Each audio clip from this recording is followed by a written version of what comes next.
இன்றைக்கி இந்த ஐஸ் கோனை வச்சு தான் கேக்கு டெக்கரேஷன் பண்ண போகிறோம். அது எப்படி பண்ணுறேன்னு நான் வீடியோவில் சொல்கிறேன். ரொம்ப நாளாக எனக்கு ரசமலாய் கேக்கில் இந்த ஐஸ் கோன் வச்சு டிசைன் கொடுக்கணும்னு ஆசைங்க. ரொம்ப நாளாக கேட்டுகிட்டே இருந்தேன். என் வீட்டுக்கார் வந்துட்டு கிடைக்கலன்னு சொல்லி வந்துட்டேன். இன்றைக்கி வந்து ரசமலாய் கேக் வந்து 1.5 கிலோவில் ஆர்டர் வந்துச்சு. கொஞ்சம் பெருசாக இருக்கும் அப்படின்றனால டிசைன் வந்து இந்த மாதிரி கொடுத்தா அழகாக இருக்கும் கோன் வச்சு அப்படின்னு சொல்லிட்டு என் ஹஸ்பண்ட்டை ஸ்ட்ரிக்டாக எனக்கு வேணும் அப்படின்னு சொல்லிட்டேன்.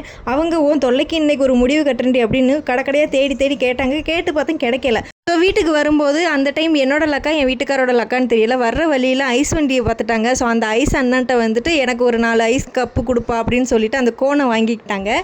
வீட்டுக்கு வந்து அதை பார்த்ததுமே ரொம்ப ஹாப்பி ஆகிட்டோம். அதை பார்த்தோன்னே என் பொண்ணு அதுக்கு மேலே அந்த கோனை வாங்கிக்கிட்டு ஐஸ் வச்சு கொடுன்னு ஒரே கலவரம். ஸோ அவங்களுக்கும் ஐஸ் வச்சு கொடுத்து ஆஃப் பண்ணிவிட்டு நானும் போயிட்டு க்ரம் கோட்லாம் கொடுத்து செட் பண்ணி எடுத்துட்டேன். இந்த கேக்கோட கேஜி வந்து கிட்டத்தட்ட 1.5 கிலோ இருக்கும்.